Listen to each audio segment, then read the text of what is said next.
Ladies and gentlemen, welcome to MTGO Traders. My name is Taryn. Let's talk about Ravnica Allegiance previews for January 2nd, 2019.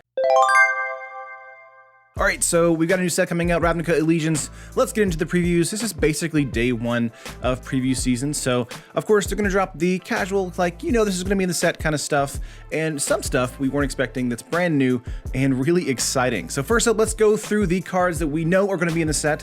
Let's talk about all of these Shocklands really quickly here. I'm going to pull them up. They'll be right over here on this side of the screen, kind of going through. Shocklands being back. Great, love Shocklands, always welcome to see them, welcome to see them in the format, I guess.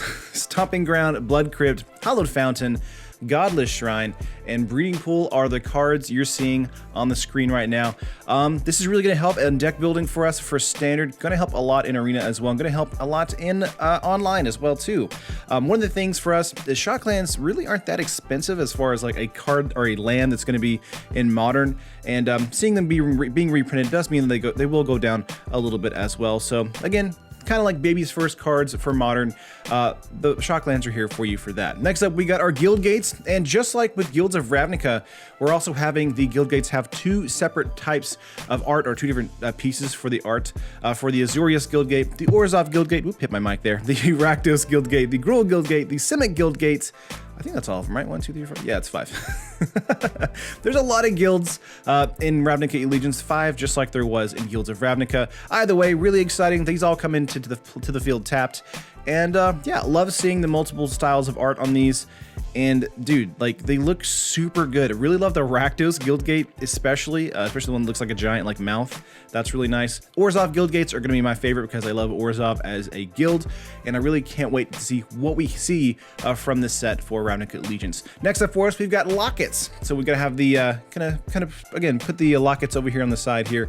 We've got Orzhov Locket, Azureus Locket, Rakdos Locket, Gruul Locket, and Simic Locket. They all do the same thing. They tap for the guild's color. They are 3 mana, and you can pay 4 mana of any type and draw 2 cards. Now, one of the things for me is the draw 2 cards in Rakdos, draw 2 cards in Gruul. Very interesting. It's kind of amazing, honestly. I can't wait to use this in Drafted and Sealed because card draw in like those particular guilds really rare sometimes. And especially in Draft and Sealed, having these kind of be like the catch-all mana tappers, as well as being a card draw outlet in the mid to late game, fantastic. They're fantastic in Guilds of Ravnica, but seeing them with the Gruul and the Rakdos guilds, just, it's so fun, and I cannot wait to play these in Draft and Sealed. Of course, they won't see any kind of standard play. They're too slow for that kind of stuff, but still really, really fun to play otherwise. So we've got our Guildgates, we've got our Lockets, we've got our Shocklands. Let me talk about a card that was previewed a while back that I haven't talked about yet, and that is Absorb. Absorb is a Azureus card. This is a 1 white and 2 blue counter target spell. You gain 3 life. I believe this is a reprint. Great card, really fun. A lot of people were like, it's gonna break the format wide open and control is gonna be everywhere. I mean, Absorb is fun. It really is really nice against like Rakdos and that kind of stuff, and like really aggressive decks, which is fine. But it doesn't give you Scry, it doesn't give you Exile. It's not one of those kind of cards where it sets up the following play, it just gains you life. And I don't really think, to me, Absorb is that powerful, but we'll definitely have to see what else is in the format, or in the set as well for Azureus, to kind of make a judgment call on whether or not Absorb is too good for the format. I don't think it is, but we'll see. Next up for us, though, we have some more cards from the Azureus Guild. This is Deputy of Detention. This is Detention Sphere on a stick, ladies and gentlemen. I really love this card. The 3 mana 1/3. When it enters the battlefield, exile target non-land permanent and opponent controls, and all other non-land permanents that player controls with the same name as the permanent until Deputy of Detention leaves the battlefield. My issue with this card, of course, is that it's a creature and not an enchantment. I wish we just could have gotten Detention Sphere back. That's kind of sad we didn't, but I still feel like Deputy of Detention is really good. Since the card is a rare, you will probably see this, do a lot of good play for you in Draft and in Sealed. I don't really think it's going to see a lot of main board play in Standard. Now, it can grab non-land permanents as a creature, which is very, very nice.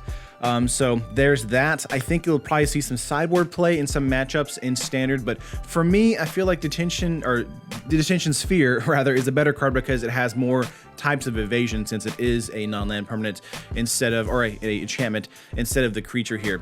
Having it only have 3 toughness and not 4 really does mean it just does die to like everything, basically. Lightning strikes, all that kind of stuff.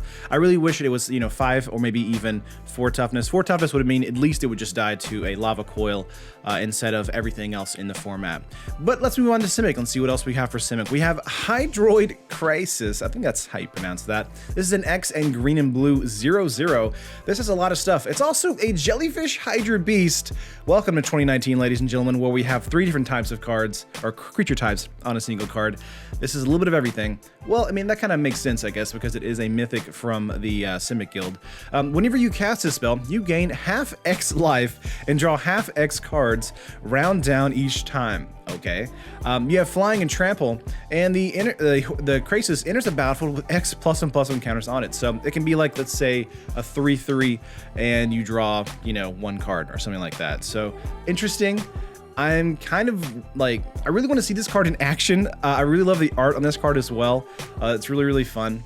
I'm not really sure it's mythic worthy. I feel like it's probably just a rare worthy, but I feel like the amount of stuff it put on this, being a flying trampler, does make it kind of mythic worthy because it just has so many things going on the keywords here on the card. It's really fun. I think it's really like exciting to see, but I'm not really sure if it's going to actually do anything in the format. It feels like it's a really good bomb, maybe in draft and sealed.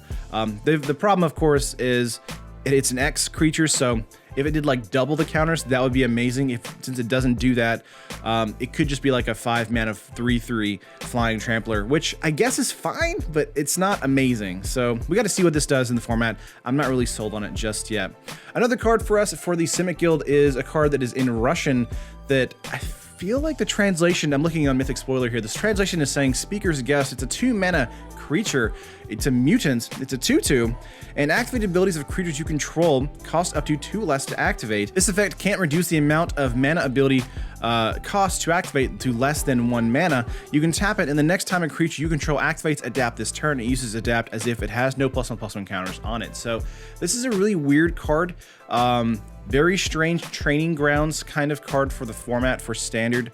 It's also rare, so you probably won't see it too much in drafted and sealed. I'm really not really sold yet on Adapt still. This is kind of showing us that like there's a way to work around Adapt as far as getting counters onto something.